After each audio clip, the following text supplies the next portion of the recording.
আমি রেডি হয়ে যেতেছি যাওয়ার লাগিয়া। তো এনে দেহ টিকিট কাটা হয়ে গেছে তো যামু সামার ভ্যাকেশনে ঘোরার লাগিয়া। তো কই যামু? যামু হইতেছে কলকাতাতে। আমি এনে প্যাকিং করে লাইছি আর আমরা রেডিও হয়ে গেছি গা। তো আজকে আমরা যামু গা। আর যাওয়ার সময় আমার মাইয়া গেছে গা, রাগ হইয়া গেছে গা খাটের নিচে ঢুকে যাইতো না বলে। আমি কিছু না যাইও, আমি যাইগা তাহলে। তো আমরা ফ্লাইট আসলো 1:45-এ। তো আমরা যাইতে হবে 12টার ভিতরে। তো আমরা ফাইনালি 12টার ভিতরে এয়ারপোর্টে ঢুকে গেলাম গা।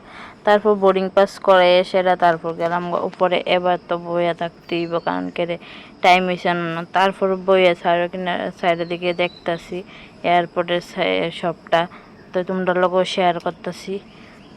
তো এদিকে মোবাইলের দোকান টোকানও আছে। তারপর করা ছবি টবি তোলা হয়েছে। আর ওখানে দেখতেছে বোর্ডিং পাস আর চেক আপ করে ঢোকাইতেছে। তো বোর্ডিং পাস করে লেছি, চেক আপ করে লেছি। তো আমরা ফাইনালি আমরা টাইমে এসে প্লেনে ওঠার লেগে তো ডাকতেছে।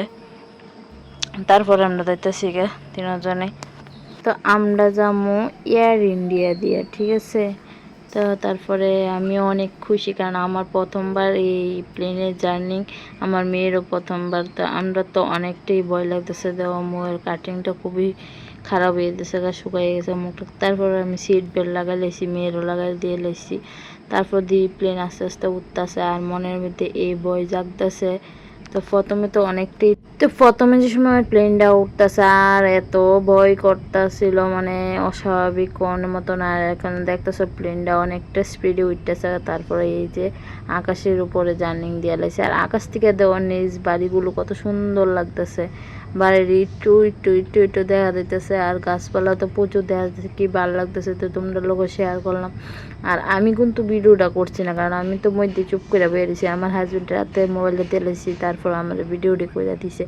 আর দেখো আমার মুখের হালটা তো মানে খুবই খারাপ হয়েছে ডরে, কারণ প্রথমবার তো জানি। আর আমার মায়া তো একটা ফোঁটা ধরে না, কোনো কারণে ধরে না। তো আমি চুপ করে বলছি। তারপরে আয় বসছে আমরা কিছু টিফিন দিছে। তো টিফিনটা খুললে দেখলাম ভেজ একটা স্যান্ডউইচ, তারপর জল, তারপর একটা ফুটি। তো আমরা খাইয়া টেয়ে দেওয়া আয়া বসি কলকাতার ভিতরে। দেখি কলকাতার শহরের যে বাড়ি বিল্ডিংটি কি কত সুন্দর লাগতেছে। তারপরে আমরা ল্যান্ড করে দিয়ে লাইছি কলকাতা। তারপর আমরা নাইমা দিতেছি গে, ফাইনালি গেছি গা আমরা কলকাতা। তারপরে এয়ারপোর্টে ঢুকলাম। এয়ারপোর্টে ঢোকার পর ব্যাগ ট্যাগ নিয়ে তারপর নিয়ে নিলাম একটা ট্যাক্সি।